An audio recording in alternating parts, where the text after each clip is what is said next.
প্রিয় শিক্ষার্থীরা, তোমরা কেমন আছো? সবাই ভালো আছো? আচ্ছা, ঠিক আছে। আজ আমি তোমাদেরকে অষ্টম শ্রেণীর অষ্টম অধ্যায়, বিজ্ঞানের অষ্টম অধ্যায় রাসায়নিক বিক্রিয়া নিয়ে আলোচনা করব।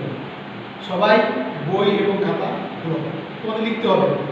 আমার ক্লাসের পাশাপাশি তোমাদেরকে সবাইকে লিখতে হবে, ঠিক আছে? রাসায়নিক বিক্রিয়া।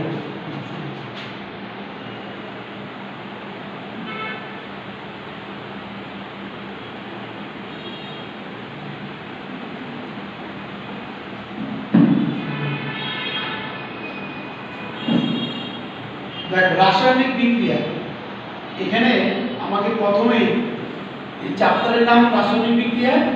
আমাকে রাসায়নিক বিক্রিয়া কি প্রথমে জানতে হবে, জ্ঞানগুলোকে আসতে পারে। রাসায়নিক বিক্রিয়ার সবাই লিখব। দেখো, সবাই লিখো রাসায়নিক বিক্রিয়া।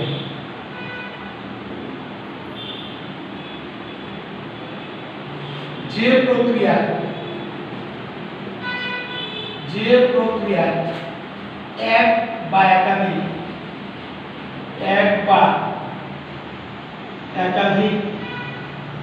পদার্থ পরিবর্তিত হয়, এক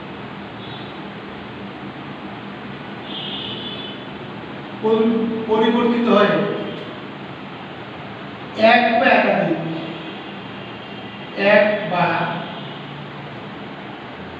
একাধিক নূতন পদার্থ সৃষ্টি করে তাকে রাসায়নিক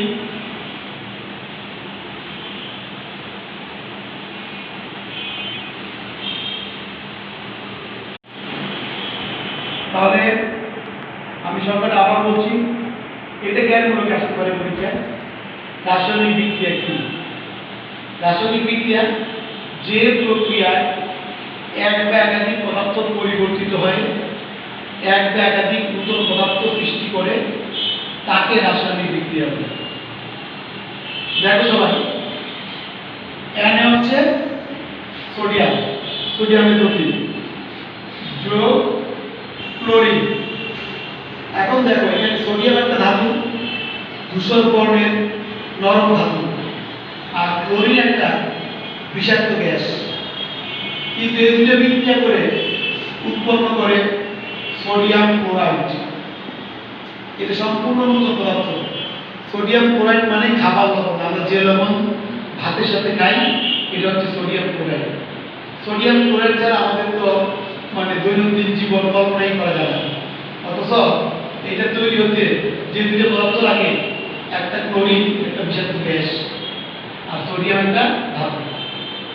এখন এই বিক্রিয়াটা সমতা বিধান করার জন্য গ্যাসের ক্লোরিন পরমাণু দুইটা, বাম দিকে সমান চিহ্নের বাম দিকে যারা, ওদেরকে বলে বিক্রিয়ক। তাহলে যদি পরীক্ষা আসে বিক্রিয়ক কি, জ্ঞানমূলক আসতে পারে। তাহলে বিক্রিয়ক কি? বিক্রিয়ক হচ্ছে রাসায়নিক বিক্রিয়া। যেহেতু বললাম রাসায়নিক বিক্রিয়া অংশগ্রহণকারী পদার্থ সমূহকে বলে বিক্রিয়ক। অর্থাৎ সমান চিহ্নের বাম দিকে যারা আছে এরা প্রত্যেকেই বিক্রিয়ক, আর ডান দিকে যে আছে তাকে বলে উৎপাদক অথবা বিক্রিয়াজাত পদার্থ। বিক্রিয়ক এবং বিক্রিয়াজাত পদার্থ।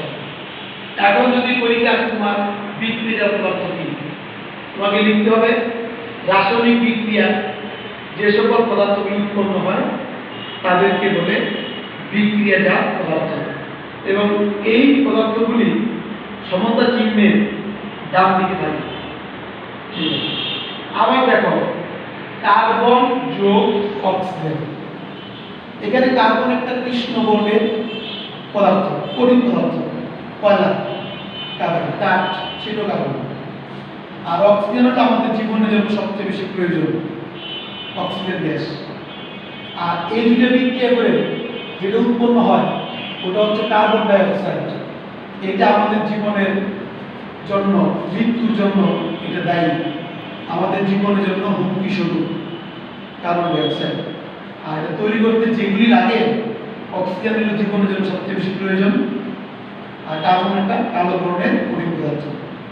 তাহলে কার্বন এবং অক্সিজেনের চেয়ে কার্বন ডাই অক্সাইডের ধর্ম কি সম্পূর্ণ ভিন্ন, তাই এটা একটা রাসায়নিক বিক্রিয়া। সংজ্ঞায় বলছে এক বা একাধিক পদার্থ পরিবর্তিত হয়, এক বা একাধিক নতুন পদার্থ সৃষ্টি হয়। এখানে কার্বন ডাই অক্সাইডের ধর্ম কার্বন এবং অক্সিজেনের চেয়ে ভিন্ন। আর প্রথম বিক্রিয়ায় সোডিয়াম ক্লোরাইডের ধর্ম সোডিয়াম এবং ক্লোরিনের চেয়ে ভিন্ন, তাই এরা প্রত্যেকেই কি রাসায়নিক বিক্রিয়া। স্টার্ট। ঠিক আছে, তাহলে আমরা এখন দেখো বইয়ে এই চ্যাপ্টারের বইয়ের প্রথমে আছে প্রতীক।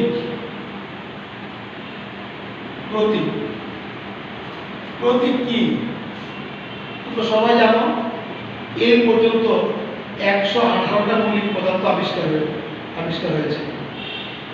118টা মৌলিক পদার্থের 118 রকমের প্রতীক আছে, অর্থাৎ একই প্রতীক দুইটা মৌলের না, প্রত্যেকটা মৌলের পৃথক পৃথক প্রতীক। আচ্ছা, তাহলে প্রতীকের সংখ্যা আমি লিখবো, সবাই দেখো। মৌলিক পদার্থের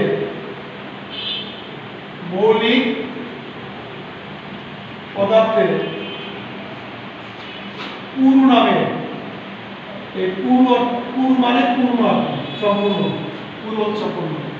পুরো নামে সংক্ষিপ্ত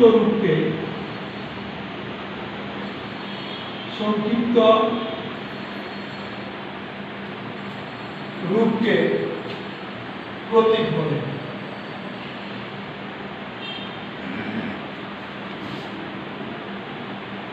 তাহলে মৌলিক পদার্থ 118টা যেহেতু আছে, তাহলে প্রত্যেকের একটা পুরো নাম আছে। আমি সংক্ষিপ্ত আকারে প্রকাশ করি, ওটা হবে ওই মৌলের প্রতীক। ঠিক আছে, যেমন দেখো সবাই, দেখো মৌলের নাম প্রতীক।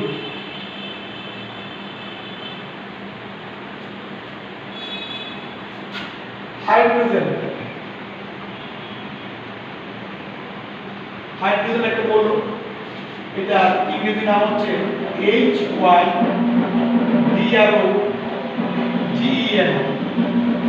হাইড্রোজেন। তাহলে ইংরেজি যে নাম, ইংরেজি নামের প্রথম অক্ষরটা ইংরেজি বড় হরফে লিখব, তাহলে বড় হাতের এই দিতে হবে একটা, তাহলে এইটা হবে হাইড্রোজেনের প্রতীক। তাহলে প্রতীক লেখার নিয়মটা কি? প্রথম নিয়মটা যে মৌলের ইংরেজি নামের প্রথম অক্ষর ইংরেজি বড় হরফে মানে বড় অক্ষরে লিখলে উহা দ্বারা ওই মৌলের প্রতীককে সূচিত করে বা উহা দ্বারা ওই মৌলের প্রতীক বোঝায়। ঠিক আছে, একইভাবে মনে করো নাইট্রোজেন একটা মৌল, ইংরেজি নাম হচ্ছে NiTROGEN, নাইট্রোজেন। এখানে প্রথম অক্ষরটা হচ্ছে N এবং এটা বড় হাতের অক্ষরে লিখতে হবে, বড় হাতের। তাহলে নাইট্রোজেনের প্রতীক হবে N, হাইড্রোজেনের প্রতীক হবে H। এর প্রতীক লেখার একটা নিয়ম, ইংরেজি নামে প্রথম অক্ষর ইংরেজি বড় হরফে লিখতে হবে। আচ্ছা, দুই নাম্বার নিয়ম হচ্ছে দেখো, এই যদি মৌলের যে ল্যাটিন নাম আছে, তোমরা জানো সবাই, এই ল্যাটিন নাম থেকে কোনো মৌলের প্রতীক নেওয়া হয়, ল্যাটিন নাম থেকে। যেমন মনে করো এখানে দেখো মৌলের নাম ল্যাটিন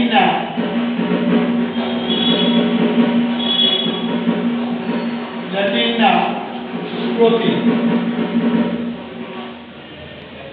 মৌলের নাম ল্যাটিন নাম প্রতীক। তাহলে মৌলের নাম লিখবো আমি সোডিয়াম,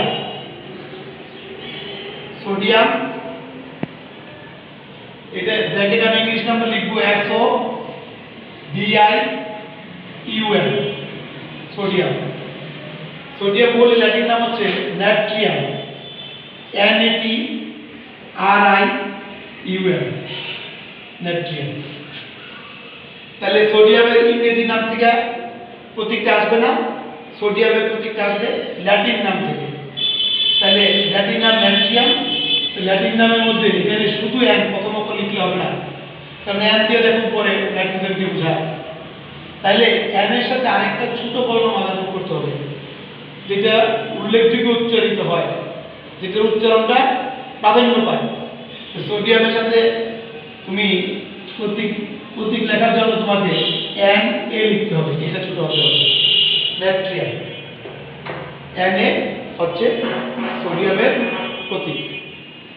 একইভাবে দেখো, যেমন পটাশিয়াম, পটাশিয়াম এটা একটা মৌলিক পদার্থ, এটা ইংরেজি নাম হলো PO, PA, পটাশিয়াম। এটা ইংরেজি নাম, কিন্তু এই মৌলটার প্রতীকটা আসবে ল্যাটিন নাম থেকে। এটা ল্যাটিন নাম হচ্ছে কেলিয়াম, KALIUM, কেলিয়াম। তাহলে এটা যেহেতু ল্যাটিন নাম থেকে আসবে, প্রথম অক্ষর কে, তাহলে কে লিখলেই আমরা পটাশিয়ামের প্রতীককে বুঝবো, কেলিয়াম থেকে কে হবে। আরেকটা আমি আলোচনা করবো, এটা হলো তোমার আয়রন। আয়রন মানে বাংলা হচ্ছে লোহা। আয়রন ইংরেজি নাম হলো, ইংরেজি হচ্ছে IRON। তাহলে এটাও তোমার ল্যাটিন নাম থেকে হবে, এটা আয়রন। ল্যাটিন নাম হচ্ছে এটার ফেরাম, FERRUM, ফেরাম ল্যাটিন নাম। তো ল্যাটিন নাম যদি ফেরাম হয়, প্রতীক হবে FE, এর সাথে ই যোগ করতে হবে। কেন? কারণ F দ্বারা ফ্লোরিন পরমাণু বোঝায়, ফ্লোরিন F দ্বারা। তো আমরা যদি এখানে প্রথম অক্ষরে F লিখি, তাহলে কিন্তু এটা ফ্লোরিনকে বোঝাবে। এই জন্য F এর সাথে আরেকটা বর্ণমালা যোগ করতে হবে, ছোট অক্ষরে, ছোট হাতের অক্ষর FE, এটা হচ্ছে ফেরাম। বুঝতে পারছো? আচ্ছা, এখন দেখো প্রতীকের, এই প্রতীক দ্বারা আমরা কি বুঝি, প্রতীকের তাৎপর্য। প্রতীক যে আমরা এখন আলোচনা করলাম, প্রতীক দ্বারা কি বুঝি। দেখো সবাই, প্রতীকের তাৎপর্য, প্রতীক দ্বারা তুমি কি বুঝো, এর অর্থ হচ্ছে এটা। তাৎপর্য হলো, যেমন এক নম্বর তাৎপর্য হচ্ছে প্রতীক দ্বারা আমরা একটা মৌলের পরমাণুকে বুঝি। যেমন মনে করো, প্রতীক দ্বারা কোন মৌলিক পদার্থের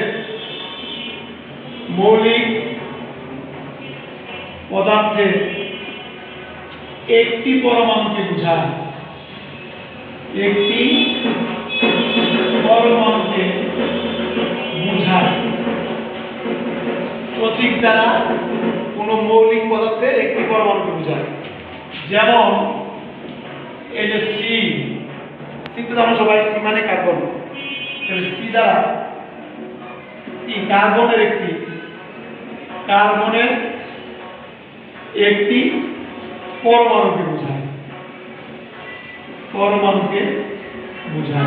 একটা পরমাণু বোঝায়, একটা পরমাণু বোঝায়। দুই নম্বর হচ্ছে প্রতীক দ্বারা কিন্তু পারমাণবিক ভর প্রকাশ পায়। প্রতীক দ্বারা মৌলিক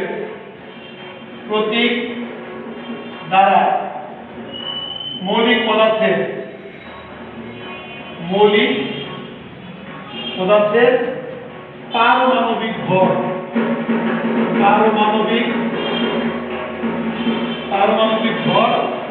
প্রকাশ পায়।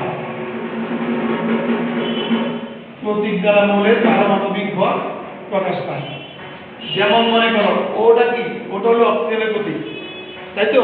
আচ্ছা, তাহলে ও দ্বারা অক্সিজেনের পারমাণবিক ভর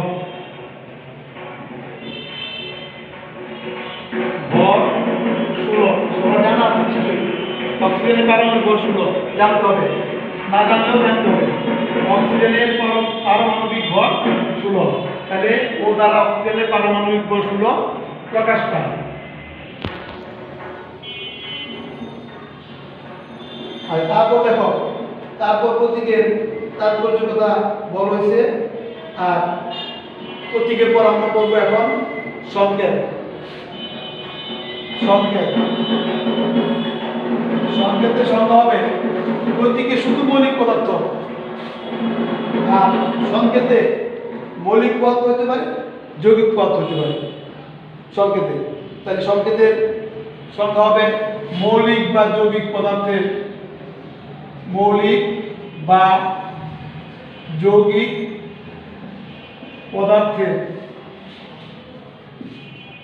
অণুর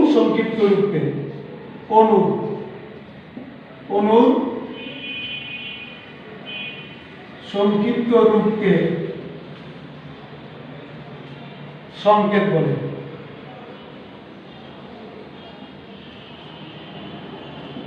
তো সংকেতের জ্ঞানমূলক সংজ্ঞা আমরা কি লিখেছি? মৌলিক বা যৌগিক পদার্থের অণু সংক্ষিপ্ত রূপকে বলে সংকেত। মৌলিক পদার্থ হতে পারে, যৌগিক পদার্থ হতে পারে। যেমন মনে করো হাইড্রোজেনের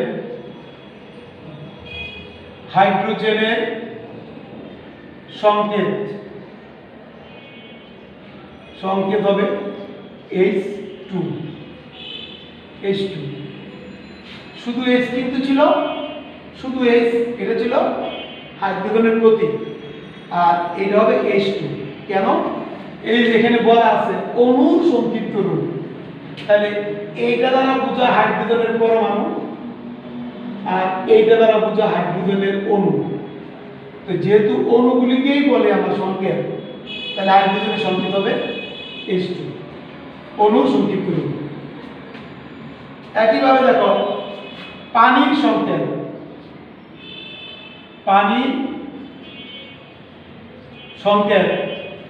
H2O, পানির সংকেত।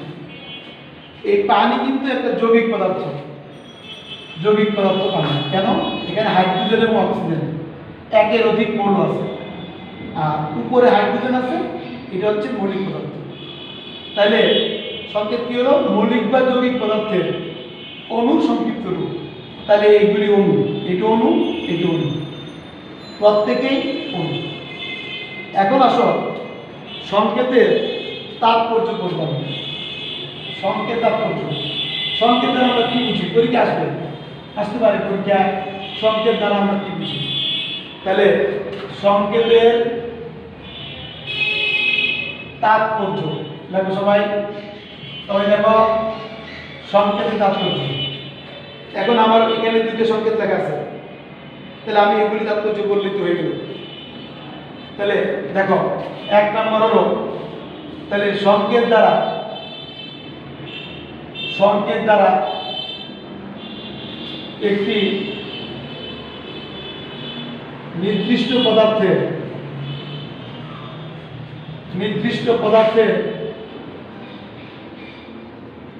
একটি অণুকে বোঝায়,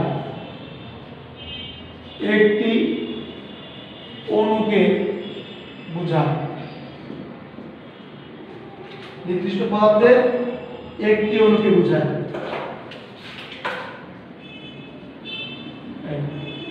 সংকেত মানে একটি অণু, এখানে বলা আছে অণু। যেমন H2SO4, এইটা একটা সংকেত, এটা হলো যৌগিক পদার্থের সংকেত। কেন? এখানে হাইড্রোজেন আছে, S মানে কি? সালফার, O মানে হচ্ছে অক্সিজেন। তাহলে এটা দ্বারা বোঝায় সালফিউরিক অ্যাসিড, নির্দিষ্ট পদার্থ। এটা দ্বারা কোনো নাইট্রিক অ্যাসিড বোঝাবে না, এটা দ্বারা পানিও বোঝাবে না, এটা দ্বারা কার্বন ডাইঅক্সাইডও বোঝাবে না, এটা দ্বারা মিথেনও বোঝাবে না, এটা দ্বারা বোঝাবে শুধু সালফিউরিক অ্যাসিডকে। এজন্য বলছে নির্দিষ্ট পদার্থ। আর এটা দ্বারা একটা অণুকে বোঝায়। তাহলে H2SO4 দ্বারা সালফিউরিক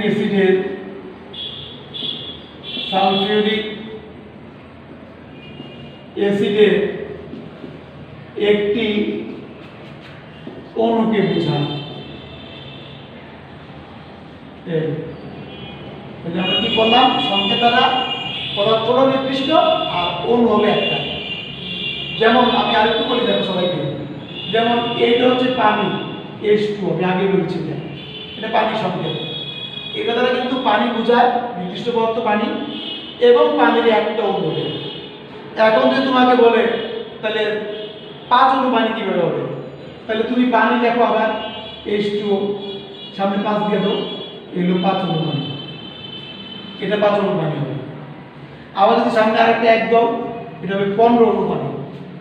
আর কিছু নাই মানে 1 অণু পানি, 1 অণু সালফিউরিক অ্যাসিড। তাহলে সংকেত দ্বারা একটি অণুকে বোঝায় এবং একটা নির্দিষ্ট পদার্থ, এটা সালফিউরিক অ্যাসিড। 2 নাম্বার তাৎপর্য হচ্ছে তোমার সংকেত। সংকেত দ্বারা আমরা জানতে পারি এটা কি কি মৌল নিয়ে গঠিত। তাহলে সংকেত দ্বারা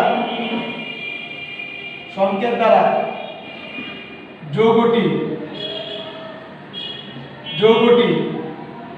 সংকেত দ্বারা যৌগ হয়।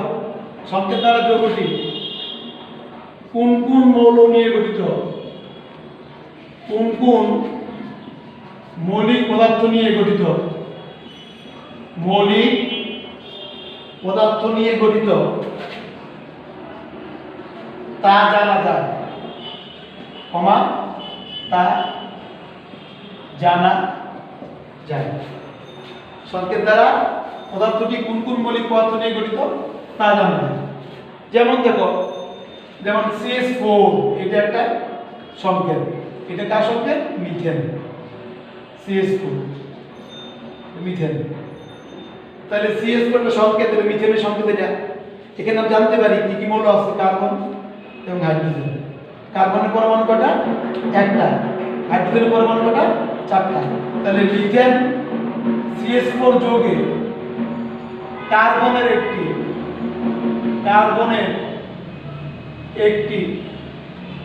এবং হাইড্রোজেনের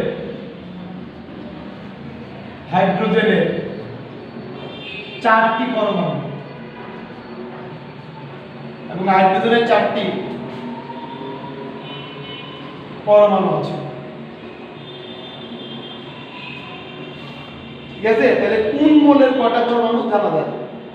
যেমন আমি একটু উপরে দিয়ে তাকাই, আবার দেখো সালফিউরিক অ্যাসিড তাকাই, এখানে দেখো হাইড্রোজেনের পরমাণু 2টা, সালফারের 1টা, অক্সিজেনের 4টা, সব মিলে সালফিউরিক অ্যাসিড এবং সালফিউরিক অ্যাসিডের এটা একটা অণু। 3 নাম্বার তাৎপর্য হচ্ছে প্রতীকে ছিল কি পারমাণবিক ভর, আর এখন বলবা আণবিক ভর। যেহেতু এটা অণু কথাটা আসবে, অণু থেকে আণবিক ভরটা আসবে। তাহলে সংকেত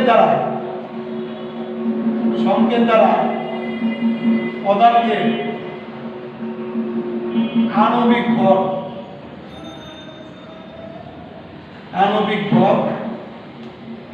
জানা যায়।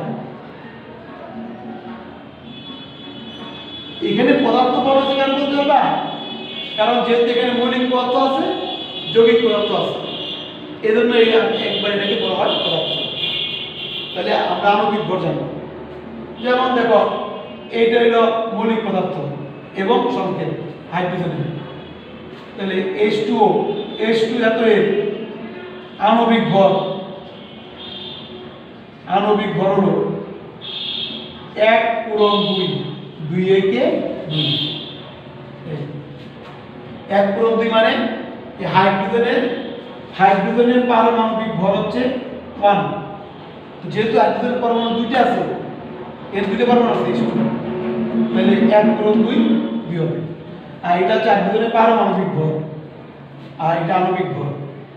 একইভাবে H2O এটা পানির সংকেত জানি আমরা, এইটা আণবিক ভর হবে হাইড্রোজেনের পারমাণবিক ভর 1, হাইড্রোজেন পরমাণু 2টা, তাহলে 1/2 যোগ অক্সিজেনের পরমাণু 1টা।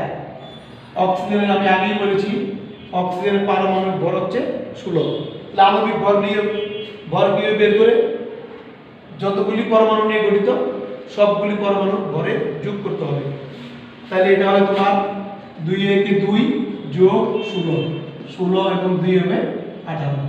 তাহলে পানির আণবিক ভর হচ্ছে 18 আর হাইড্রোজেনের আণবিক ভর হচ্ছে 2।